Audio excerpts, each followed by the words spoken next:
To transform our culture, we need to change minds and save lives. To change minds and save lives, we need time and resources, both of which cost money. We're going to be talking about how you can fundraise for your pro-life organization and group today so that you can maintain your activities and your programs and continue running towards your vision and your mission.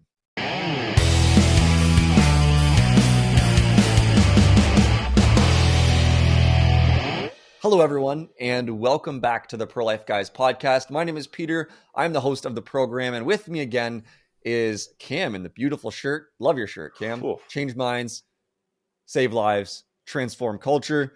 That is a statement piece. That is a conversation starter, and that is a way that you can support the Pro-Life Guys podcast and our mission and our vision and our mission and vision at CCBR as well. So, with that T-shirt, Cam, welcome to the program. Thank you. Good to be here and good to be talking to folks about something that's a little bit off the beaten track. Obviously, Peter, you and I talk about apologetics day after day, and that's what we as an organization, we as a podcast are committed to, giving you the tools you need to have effective, winsome, compassionate, compelling conversations about abortion. But to do that, as you lay down in that intro quote, that takes time, that takes resources, and both of those things are linked to finances. And I think that finances for so many people and so many pro-life groups are somewhat gauche and somewhat like, I just don't want to have to think about this, and maybe I'll send out one appeal letter and vaguely ask for a little bit of money, and hopefully somebody catches my drift and sends in some money. So I think it's exciting to do this kind of episode. But yeah, how are you doing? I'm doing very well, thank you. Good to be back here on the podcast with you. I mean, we do this every week. We do this multiple times a week, but I love it nonetheless. I hope our audience does as well. I hope you, our listener, also is enjoys the content. We certainly enjoy doing this. But yeah, Cam, we're going to talk about fundraising today. Our goal, as we talk about on the podcast regularly, as a podcast, is we are two guys. This is how it goes. I forgot for a moment. We are two guys who are passionate about ending the killing of preborn children in Canada. And this podcast is dedicated to giving you the tools that you need to change minds and save lives from abortion. Now, the way we often talk about this, Cam, as you just mentioned, is it's in terms of how we can engage the culture, how we can talk to our friends and our families, how we can respond, how we can use the different tools at our disposal to change people's minds on abortion. But today we're going to be, in a sense, taking a step back and not just encouraging you as an individual to have the conversations you have, but encouraging you in your ministry, your organization, your group that you perhaps lead or are a part of, or perhaps will be a part of after this episode, to raise the funds that you need to support the projects and the people and the resources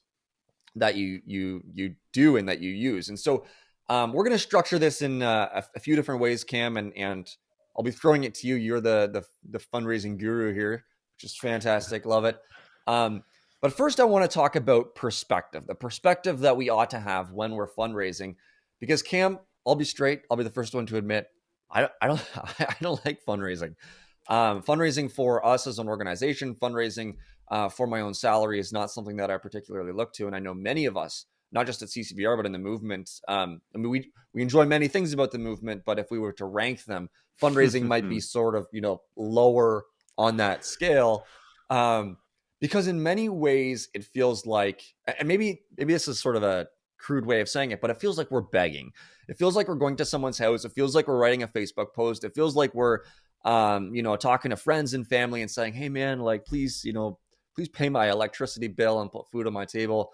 And all of that stuff. It just feels like, in many ways, it's not quote unquote a real job. And we've talked about this before, how you can make this a career and a vocation and something you do full time. But it just feels like we're going there to these people, to our contacts, and being like, please, I have kids, help me support my kids. But this is where we have a wrong perspective, an incorrect perspective, because what we're not trying to do is say, hey man, like I'm poor and need money, but what we're doing is saying, Cam, and I want you to elaborate on this a little bit more. We're saying, here's an opportunity for you to be a part of the cultural change that's happening, of the minds that are being changed, of the lives that are being saved. and I'm inviting you to play a part in this financially. So Cam, maybe you can touch on how we can have a better perspective and how we can shape our perspective before we start fundraising and as we fundraise for our initiatives. Absolutely. And I think you hit the nail on the head, Peter, that we need to have a correct perspective if we're going to go into this, because if we don't, we are going to be dreading this year over year. We're going to be procrastinating the entire thing. And who suffers if we don't do pro-life outreach?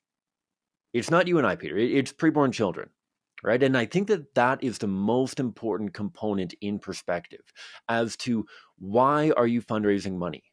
Is it about you or is it about the babies? Because if it's about the babies, if it's a matter of what is necessary to save these babies, what is necessary to change minds, save lives, and transform culture, and what is necessary for that is to have people able to commit in a full-time or part-time capacity. If what is necessary for that is to have a home base, a central office where you can organize your materials, a central office where you can meet with people in your community, if what is necessary for you to achieve that goal costs money, then that money isn't going towards you, it's going towards children. And that's an essential perspective that you need to have when you're going into fundraising presentations. Because if this is about you, if it's about the food on your table, you are always going to be self-conscious of that. You are always going to be self-conscious of asking for help for your own sake. However, that was the biggest change that happened for me when I was doing fundraising, when I realized that this isn't about me. This isn't about whether or not food goes on my table or not. This is about whether or not there is somebody, whether it's myself or somebody else, who is dedicated in a full-time capacity towards saving babies. And so that might sound like semantics. That might sound like I'm just kind of tilting things in a particular direction to be able to wrap my head around this, but it's the reality, right? You don't go into any other business or nonprofit entity and say, oh, you know what, if I'm donating to the soup kitchen, it's because I want the people ladling soup to have a good meal. No, if you donate to the soup kitchen, it's because you want the recipients of those soup kitchen meals to have a good meal. Your focus isn't on the employees or volunteers who need training or the materials or the rent for the shelter for the soup kitchen. It's on the people who are benefiting from the soup kitchen. And the same thing absolutely has to go for the pro-life movement. That the people who are the recipients of the generosity of people that you're fundraising from are the victims of abortion. The preborn children, the families who are coerced or feeling like that's the only option, that kind of thing. And so that's the first step of perspective. But the other angle of perspective that I think is important for us to look at is that, as you mentioned, Peter, this is an opportunity for people to be involved. We often think about the kind of, in a crude way, the raw assets that each and every person has to offer to the pro-life movement, to entities, whatever they may be, whether our groups or other groups. They have their time, they have their particular talent, and they have their treasure. And I want you to imagine for a second somebody who's running a very, very successful dentistry office. Dentistry office, all of their time is taken up with doing dentistry. All that goes into that, not only actually operating on patients, but also the finances, keeping their business running, all that kind of thing. Their time, the amount of time they can dedicate towards your pro-life entity is probably very, very limited. And their particular talent probably has a limited benefit to your group. I mean, it's not likely that they're going to come in on a Friday afternoon and clean all of your teeth or something like that. Like, they don't necessarily have an essential skill that is pertinent to the pro-life movement. And so if we're not willing to invite them to participate in the pro-life movement through their treasure, then we're effectively saying that they don't have a place in the pro-life movement. I remember I have this conversation with intern alumni, actually, Peter, fairly frequently, where they say, you know what, I just wish that I could do activism like I used to be able to do. I wish that I could do it like I was in university or when I was new in my career and I didn't have all of these family responsibilities or career responsibilities where I'm managing other people and I'm working long hours, all this kind of stuff. And to say you can have a profound impact in this movement through a different offering. Rather than offering your time, you can offer your treasure. rather than offering your particular talent, your ability to have empathetic conversations better than anyone else, if you don't have the opportunity to offer that, that doesn't mean that you don't have a place in the pro-life movement. We want to invite people, regardless of their stage of life, their season of life, into the pro-life movement. And we want to, again, if we're focused on the preborn children, then I have no shame in trying to optimize people's involvement. If I have somebody who's already volunteering, if somebody who's already offering a particular skill set that is benefiting the organization, that doesn't mean that I don't want to invite them to financially partner. That doesn't mean that, you know what, if I can get 1 out of 3, then that's okay. Or as Meatloaf said, 2 out of 3 ain't bad, sort of thing. We want to optimize people's engagement, not for our own sake, but for the sake of the children. And so if that means inviting people who are already volunteering or already offering a particular skill set to your group to offer financial partnership as well, that is not benefiting you, it's benefiting preborn children. And so that is the anchor, having the babies and our culture as the primary object that we are working towards. And then also bearing in mind that we want to allow and invite everybody, regardless of their season of life, into this movement. And so that Peter, that's how I think of perspective. And that was a massive shift for me when it came to my comfort and my, in many ways, my prioritization of fundraising, that this is a way of better supporting preborn babies and their families. This is a way of better engaging and more fully engaging the Christian community and those that support pro-life initiatives. And that really helped me. I hope that makes sense to you as well. That does. Yeah, that makes a lot of sense. And when I think about it in light of the podcast here, I think, we have people dedicated to sharing our episodes. I mean, they love doing it. Um, putting our content out to the world. We have people dedicated with our online action team to respond to comments on social media and have fruitful dialogues there. But I also think about the financial partnership of our financial partners, the fact that we can have these microphones and these mixers, the fact, Cam, that you and I are actually working for a pro-life organization and able to to do this full time, to talk about apologetics and to do what we can in our small part to equip people to have these good conversations. The fact that we have Maddie and Attila on board with the podcast to produce the good content, to put it on YouTube, to put it on other various places, um, that's taking place because of the partnership of those who have donated financially, those on Patreon, those through CCBR. Um, are making this podcast possible. And yeah, like you said, Cam, it's not just for us. I mean, like I said, I did mention off the top, we love sitting here. We love having these conversations and putting this content out to the world, and hopefully putting more good content to the world than, to sort of, fix the internet, as we've talked about in the past. But the podcast and the financial partnership, the finances that people are giving are not primarily for us. They're not primarily for our audience, but they're primarily for the preborn children, as we seek to have more and more people in Canada, in the United States, and across the world. We have a small audience across the world in various places. We want to see more people equipped and more people having conversations so that more minds can be changed, which means more babies will be saved, which means we are, as a group, as a community across the world and in our own nations, working towards the ultimate transformation of our culture. And so, the people partnering with us financially at CCBR, so me personally, Cam, you personally, and our colleagues and the projects, and people partnering financially with us on this podcast, you have a significant, a key, a massive role in the movement, not just putting food in our tables, which does help us put food in our tables because it helps us to dedicate our time to fighting abortion.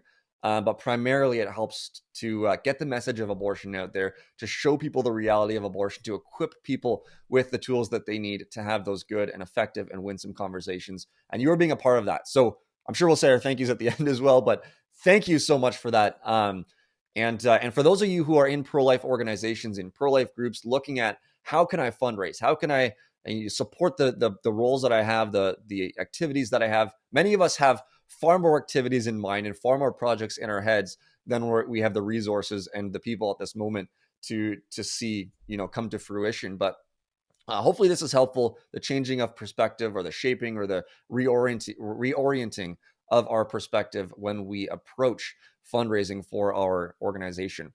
So Cam, so that's one thing. It's important for us to have perspective, but we also need to have clarity of purpose and really a vision and a mission. We need to know why our organization or our group exists, and we need to know what we're doing as an organization. So why do we exist? We need to know as an organization, what is the problem that we're seeking to provide a solution for, and then what is the solution that we are seeking to provide. So speak to that a little bit as we navigate our way through this fundraising world. Yeah. So over the last 10 years, I've had the wonderful opportunity to work with dozens of groups. And one recurring theme is donor apathy. Donor apathy, that there are people who make the same donation year over year. There are people who simply buy their memberships and that's all that they do for a pro-life entity. They're not excited about their engagement and involvement with that group. And at times, this isn't to say that people aren't donating generously. There are some people who are passionate. There are people, whether it's the widow's mite of coming from limited resources or significant resources, there are people who are donating very generously. And so this isn't, if you donate towards your pro-life group, this isn't an attack on you. But group after group that I've worked with, there's a sense of donor apathy where people aren't necessarily proud. They're not excited about the group that they're donating to because they don't understand the group that they're donating to. They don't even know how to articulate what their local group does or what the beneficiary of their financial support is actually doing.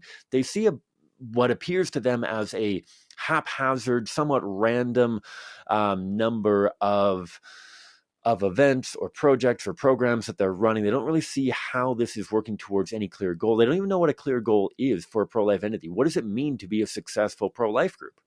And that's why having a vision, having a clear idea of your end goal is essential, and being able to communicate that. And this isn't some cheesy, like, corporate whatever. Our goal is to act with integrity, honesty, and genuine experience for our whatever kind of thing. This isn't about buzzwords. This is about knowing, what are you working towards as your vision, and what is your mission? How do you fit into the puzzle of achieving that goal?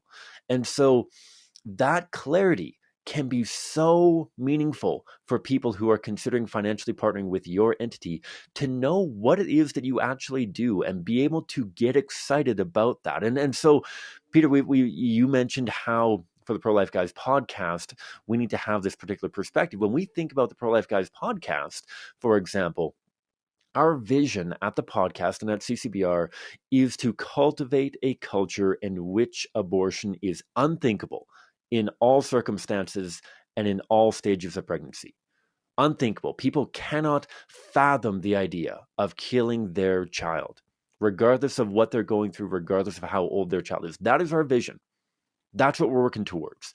And what our mission at the podcast is to equip pro-life ambassadors with the tools they need to change minds and save lives. That is how we fit into the puzzle. We are not a political entity trying to achieve a different vision of a nation in which abortion is illegal. That is a noble goal, but that's a different goal. We're not a crisis pregnancy care center with the goal of making abortion unnecessary. Noble goal, necessary goal, not our goal, a different goal. We are working towards a society in which it's unthinkable, and setting us apart from other pro-life entities. We are dedicated towards equipping you, our audience, with the tools you need to have those compassionate, compelling conversations with your neighbors and friends and whomever. That's where we fit into the pie. If we were just two random guys who had nothing better to do with our time than to speak about whatever is on top of our head, I would anticipate that our current Patreon supporters, and those of you who I hope will become Patreon supporters or financial partners in other capacities, would probably be far less inspired to financially partner, because we're not working towards something. Or even if we are theoretically working towards something, we don't actually have a clear path on how we're going to get there. We have a clear goal and we have a clear path. And that's something that you and your organization, whether you are a national, a regional, a local, or even a campus or high school group, whatever group you may be affiliated with. Maybe you're a teacher at a high school and you're wanting to start a pro-life club. Whatever scale of operation you're on, having clarity of vision and clarity of mission is going to be essential. And I think about Scott Klusendorf, the great pro-life leader. He came to Calgary and did an entire conference on fundraising. And one of his questions was, what does your group do better than anybody else? And if you can't think of anything that you do better than anybody else, what do you want to do better than anybody else? And what is realistic for your group with your situation right now to do better than anybody else? And cultivate that and dedicate that as your mission and communicate that to your supporters. And so that's the second step that actually applies to the conversations you're having with potential supporters, financial partners. That's step 1 of 3, Peter. We've got 2 more that we want to get into too. Yeah, that's right. And just to touch on that briefly, we've talked about this before, about a lot of Christians and a lot of pro-lifers knowing exactly what they think on the topic. You mentioned the crisis pregnancy centers. Our church, and I know countless others, support our local crisis pregnancy center. We talk about abortion, sometimes in church, many times after church, over coffee, about what Justin Trudeau is doing and all these liberals over here. So we know what we believe. Many of us know what we believe. Many in our community know precisely what we believe. We just don't know how to communicate what we believe with someone from the opposite worldview, in a way that we can actually change their minds. And that's what we're trying to get at here, Cam, when we look at the podcast. Okay, so ideas are great, but what do ideas look like in the real world? Like, what is it? So we have a mission, we have a vision, and you touched on this briefly a moment ago, but when it comes to our projects, or when it comes to rather, putting some feet to our mission and vision and actually seeing them played out, it's important for us to know how to communicate what we're doing. I think about something that our mutual friend Scott Hayward from the organization Right Now once said. He said, if it's not tracked, it didn't happen, which basically means if we're not following sort of the stats of what's happening, if we're not keeping track of the progress that we're making, if we're not really following and paying close attention to the outcomes of our projects and activities, he said it didn't happen. Well, obviously, if we go out and do have a conversation, that conversation happened, but we need to sort of keep track, as you've talked about before with apologetics as well, to grow. So what are we thinking about here when we consider fundraising for our organization and having this sort of proof of concept? Mm-hmm. Proof of concept is such a key area for us to focus in, because this is the link, as you mentioned, from the abstract to the concrete. This is our link from the vision and mission to what is actually happening and how we're actually impacting our culture. And proof of concept demonstrates results. Those results can be awe-inspiring. Those results may not be as radically awe-inspiring as other pro-life organizations, depending on the nature of your pro-life organization. Right? At times, there are incredibly exciting wins in the educational arm of the pro-life movement. But at times, those pale in comparison with the political wins that the political organizations are getting. And so this isn't about keeping up with the Joneses in other organizations or other entities. This is about demonstrating that what you're doing is achieving your success. And so if you're a group that puts up billboards, knowing how many people called into your office when that billboard went up, that means knowing how many people you're reaching with that billboard. That means a lot of different things, knowing the results of your actions. Those results can be changed or saved lives. We talked to 40 Days for Life about the number of children they have concrete details on whose lives were spared during this past campaign. That is a phenomenal proof of concept that what they're doing is working. It is achieving their vision. It is seeing that mission connect with that vision. And this is essential regardless of what scale you're on, regardless of what kind of organization you are. Understand what are the anchors of success. What are the actual data points that you are tracking to demonstrate a healthy, successful pro-life organization, and communicate those to your supporters to demonstrate that when we do this program, when we do this event, when we do this march or parade or whatever kind of thing, these are the concrete results that we get out of it. Again, to use the scope of the Pro-Life Guys podcast, that means us communicating to our supporters that every week, every episode, we're seeing between 500 and 1,000 people download that episode. I think, Peter, I think that's correct. You can correct me on any of these stats. This is a general look. That means often finding ourselves in the top 25 podcasts in all of Canada. That means often finding ourselves in the top 100 podcasts around the world. Things like that that demonstrate that what we're doing is working. We have volunteers now who were recruited to the pro-life movement through the podcast. We have interns who were recruited to do internships through this podcast. Proof of concept that what we're doing, giving people the tools they need to change minds, is allowing people to do just that, to demonstrate to our supporters or potential supporters that what we're doing is actually equipping people to actually change minds and actually save lives and actually transform our culture. Inspires people by saying that this isn't just a great idea that has no legs. It's a great idea that does have legs, thanks again, as Peter mentioned, we'll do this an awful lot through this podcast, to you. You are the ones who demonstrate proof of concept on this program. You are the ones who demonstrate that what we're doing is effective because you are taking this information, you're coming back week after week, you are applying it on street corners, on doorsteps, on coffee room tables and dinner tables at your home. You are the ones who are making this proof of concept real. And so that, again, is essential when you're communicating to prospective donors to demonstrate the concrete results of what you've done. Whether you think that they're amazing or not, you simply need to track them because they're going to give you a baseline, even if you're not blown away by your own results. And we are often our own hardest critics. Even if you're not blown away by your own results, they give you a baseline for this next step that we're going to talk about, Peter. Yeah, that's right. And that is obstacles and opportunities. I think, Cam, of the line, how does it go again? It goes something like, we are going to end abortion in our lifetime. Mm. And often the messaging in many ways of the pro-life movement is like, all opportunity, no obstacles. And if there are obstacles, like, we are going to, there's no obstacles. We are going to end this in our lifetime. And that's the sort of messaging in many ways, for me and maybe for you, but perhaps other people as well. It's not enough in the sense like, okay, like, you're going to end this in our lifetime, talk to me about that. And then it's sort of hard to exactly articulate precisely how we're going to end the abortion in our lifetime.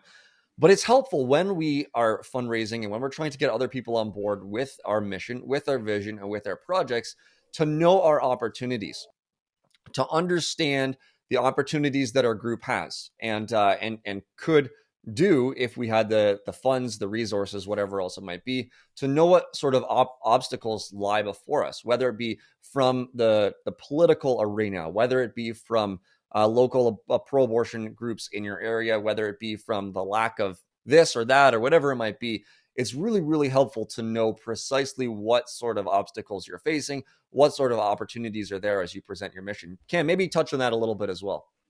Yeah, I think this is the area where, in many ways, you get to demonstrate your wisdom. You've been able to demonstrate your work ethic already. You've been able to demonstrate your commitment through the first two steps of your perspective and um, your vision, your clarity of vision, and your proof of concept. This demonstrates your work ethic. This demonstrates your commitment to the cause.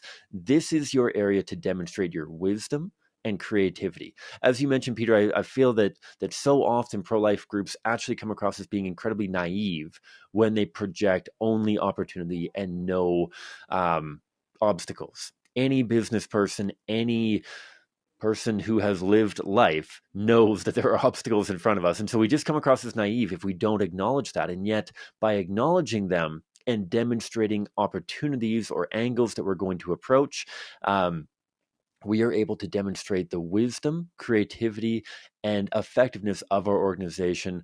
And this is going to allow them to be excited about the coming year. This is, what are you going to be doing coming up, based on what opportunities do you see in front of you, and what concerns do you have? I think a very concrete example of that is this COVID-19 pandemic.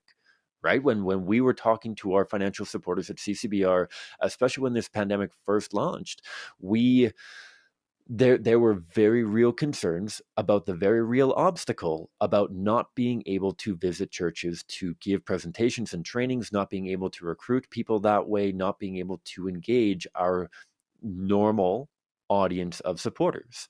And that's where this podcast came in, recognizing it wasn't a matter of, oh, no, we'll find a way. You know, God is good. We will get into churches. This will all be fine. Whatever. God is good. That is not a not a lie. But God has given us wonderful brains and inspiration and all this kind of stuff to be able to acknowledge the very real obstacles and navigate them. And so to be able to say, yeah, this is an obstacle. We're not going to be able to get into churches the way that we have been able to. We're not going to be able to do some of these projects the way that we've been able to. However, here's how we plan to navigate these obstacles. And here are other opportunities that we have presented before us that we plan to pursue in this coming year. For us, that was this podcast, right? And that is how we continue to engage people that we otherwise would have been engaging in churches likely. This is something that, as we've talked about on numerous occasions, the podcast was kind of kicked down the field time and time again because we didn't have the time or opportunity to dedicate a bunch of resources towards a podcast. Now we do. And so looking at the podcast going forward, we look at what obstacles are there. Well, there's lots of other podcasts out there. There's lots of things vying for people's time and energy. And Lord willing, this pandemic is going to come to an end relatively soon. Does that mean that we lose our audience? Does that mean that, Peter, you and I go back to speaking in churches and this podcast gets relegated to an afterthought? No, that's an obstacle that we're going to have to deal with. How do you and I best use our time? But we have plans and opportunities to say, you know, this is actually leveraging into more speaking opportunities. I've given more talks on behalf of the Pro-Life Guys podcast this past year than I have on behalf of CCBR. This becomes an avenue for engagement even further than what it has become right now. This is an obstacle turned into an opportunity. This isn't naive being like, oh, well, I'll have all the time in the world. I'll be able to do all of this podcast stuff as well as all the stuff that I was doing before I did the podcast when the world was more normal. This is a matter of we have streamlined operations to be able to even further flourish within the podcast and leverage this into getting into even more churches, even more pro-life organizations. This is how we are going to flourish going forward. We have opportunity, we have interest, we're going to capitalize on that. And so for your pro-life organization, find similar. What are the very real obstacles? How are you planning on navigating them? Or how are you planning on redistributing your time or resources to better engage people? What are the opportunities? Why should somebody be excited about what you're going to do in the coming year? That's right. Yeah. And with that, Cam, I think about someone being in a fundraising meeting, having a potential donor in front of them, and they're laying this out. They're laying out their mission and their vision with a proper perspective and showing how they're keeping track of their projects and presenting the opportunities and the obstacles that lie before them and their organization. But you're a baseball guy. You love baseball. We're on inning number 8. We need to close it out. We need to finish this game. We need to win this game. And what that means here is we need to invite people into financial partnership with the organization that we're running, or with, you know, sort of our participation in a local group or organization. What does that look like, sir? What does the final sort of, this is what we do as a group, as an organization, as an individual within this group. This is where we are. This is where we're going. This is what lies behind. This is the sort of the speed bumps, and this is how we think we will be able to navigate our way through those speed bumps and roadblocks. How can we bring it all home? How can we tie it all together? And how can we make that fundraising pitch? Absolutely. To carry on that baseball analogy, don't be the Toronto Blue Jays. The Toronto Blue Jays have Vladdy Jr. In the middle of the lineup. They got Marcus Semien having a career year. They've got all of this incredible talent, and they blow so many of their games in the 7th, 8th, and 9th inning because their relievers and closers were trash this year. I won't get too much into that. I apologize for anyone that's still an open wound for many of you. I'm sure you have no idea what I'm talking about. But we need to finish this off because, as you mentioned, all of the best intentions, all of the best strategies, all of the best everything don't serve preborn children if you can't afford to do them.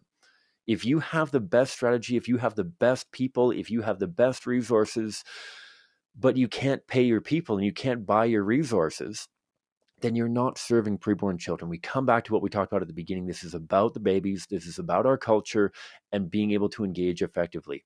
And you need to be able to deliver an effective, clear, and concise financial invitation. That means clearly laying out what are your financial needs. What is the money going towards? What is the financial need? And what is their role in that? If you have a budget of $10,000 and you need people to fill that, people want to know what their money is going towards, because many people have no idea what it costs to run a pro-life organization. They have no idea what it costs to run your own website. They have no idea how much a billboard costs month over month. They have no idea how a part-time staff answering the phone or this or that or the other thing actually costs. And so you need to lay that out for them, and you need to invite them in and say, your $500 donation goes towards this. Your $1,000 donation goes towards this. Your whatever, all of this is working to this overarching entity. You don't want to necessarily try to inspire somebody to be like, with your $500, we'll be able to pay our hydro bill for the next 6 months kind of thing. Like, maybe that's not the way that you want to do it, but saying, you know what, our operations, our overhead of staff salaries and functioning costs us $20,000 per year. Our projects cost us an additional $12,000 per year. XYZ. This is our budget for the year. And we want to invite you to take whatever portion of that. We always have a breakdown that we shared in our presentations that is generally a matter of, if X number of people commit to this level of financial partnership, followed by Y number of people committing to this level, and Z number of people contributing at this level, we'll be able to reach our goal of a particular level. That's what we want to do. And then people are invited to find where they fit themselves in to your financial partnership breakdown. They might say, you know what, I'm in a position this year to dedicate $100 a month or $1,000 a year. Maybe I'm in a position to donate $250 a month or more or less or whatever it may be. That is where you make a concrete ask. So often I have heard people give this absolutely incredible presentation about how effective their pro-life organization is, and then they finish by, you know what, and what I'd like to do is I'd like to invite you to pray for our group, and if you find it within your heart, please donate. All the end. Bye. Good. I don't want to talk about finances. I don't want to invite you into finances. I don't want you to think about finances. Everyone should be praying. That should be a given. Yes, I want to invite people to pray. We absolutely depend on the prayers of those supporters that we have. But that should be a given. That is a very low benchmark, in my humble opinion. And though prayer can move mountains, that prayer often is geared towards inspiring people like you to financially partner. That prayer is to embolden and encourage and enable the staff and volunteers to continue going out. Prayer doesn't work like all of us sitting in our houses doing nothing and miraculously people being pulled out of their chairs in abortion facilities, or randomly coming into their mind during a math lecture at university that they shouldn't have an abortion. Prayer should be viewed as something that is empowering people to do on the street corner doorstep, whatever kind of ministry, empowering them to do that. And so you need to make not only a pitch for prayer, but also a pitch for finances, a direct, simple, to the point ask. And that's what we're going to do right now. We've been talking about the podcast on and off. This isn't just a covert way of doing fundraising. I genuinely believe that these fundraising tips will help you in your pro-life organization. But we do want to take this opportunity in this kind of autumn, this fundraising season, as we prepare for next year. We've talked about our vision. We've talked about what we've got coming down the tube. And we do want to invite you to financially partner with our organization. We have a budget next year of around $35,000. And you might wonder, where does $35,000 go for a podcast? Don't you guys just talk into a random microphone and that's it? We have an animations guy again. The animation guy not only helps us with all of our advertising and promotional stuff, but that goes towards getting people listening to this podcast. Think about how you came across our podcast. It probably wasn't just word of mouth. It probably wasn't just a matter of it popped up randomly. There needs to be people working dedicated to advertising and promoting this on social media. Peter, you do a ton of that. Maddie Halleck does all of our editing. That takes a tremendous amount of time. The promotion, the advertising, the research, the projects. We have people who want us to come and speak at their pro-life groups, at their churches, who aren't in a financial position to be able to pay us to come. And so we need to look after travel expenses, things like that. That $35,000 is going to allow this podcast to not only remain where it's at, but grow significantly. As I mentioned, we're seeing between 500 and 1,000 downloads per episode generally. We want to grow that significantly. We want to be reaching more and more people because there are hundreds of thousands of Christians and many beyond that who need these skills to better engage with their colleagues, their family members, and people within their community. And so that takes money to be able to advertise at conferences, to be able to have booths and tables and engage people in conversation and get them listening to the podcast to better help them in their engagement, to work with schools and bring this content to schools, many of which are private schools that don't have a tremendous amount of extra budget. This is going to allow them to bring in this content. And so to break that down, we have our Patreon supporter page. We've talked about this on a number of occasions. We have all of the wonderful benefits up there now. We're running more and more courses. We're running a course right now. We've got different swag on there. Peter, we've got 6 levels on there. And if we're going to make our budget, we need 4 people committed to partnering at a $250 a month level. We need 5 people donating $100 a month. We need 10 people donating $50 a month, 15 people at $25 a month, 15 people at $10 a month, 25 people at $5 a month. That brings us most of the way towards our goal of reaching our annual budget for the podcast. We want to invite you to be a part of that because not everybody can do this full time. Not everybody is in a position to be able to engage online or in person. We want to invite you to financially partner with our group at whatever level is going to make sense for you. Whether you're a university student, whether you're working within your career, whether you're a retiree, we want to invite you into this podcast. And we want you to do something similar with your organization. We understand that the only way that we turn the tides of this culture war, push back, and ultimately transform our culture is with more than just a Pro-Life Guys podcast, right? We absolutely need local, regional, national, international entities doing this. And so we want to invite you to be a part of our growth, a part of our journey, our vision, our mission. And we hope that these skills have also helped you when it comes to developing your financial support base within your community. Again, the perspective focused on the babies and on our culture rather than yourself, and having that clarity of vision, having that proof of concept, having that opportunities and obstacles, and finally making a concrete and concise financial appeal to invite people in. That's what we're talking about, Peter. Yeah. Yeah, that's good. Cam, you have another baseball analogy, knocked it out of the park. I have nothing else to add there. Um, there are so I did you mention that? I don't think you mentioned this. If you become a patron, there's also these perks to it, which includes discounts in our merch store, among some other things as well, some extra content and all of that. So go check that out, patreon.com/prolife guys. As Cam mentioned, as we've tried to highlight, you're not just supporting us, but you are supporting a ministry of equipping pro-lifers across the world of having and being able to use good apologetics, being knowledgeable about the abortion war, and knowing how to effectively and winsomely respond to pro-abortion folks around them. So check that out, patreon.com/prolife guys. If you have any questions about anything that we've said in relation to fundraising in general, or just what we do at the podcast, you can reach out to us on our website, prolifeguys.com, on Facebook, the Pro-Life Guys Podcast, on Instagram, at Pro-Life Guys Podcast, on Twitter, at Pro-Life Guys, or some other places, but those would be the most effective. Cam, before we wrap this up, any final thoughts from you, sir? One last thought. I know that we pumped the Patreon a ton in all of our episodes. We have...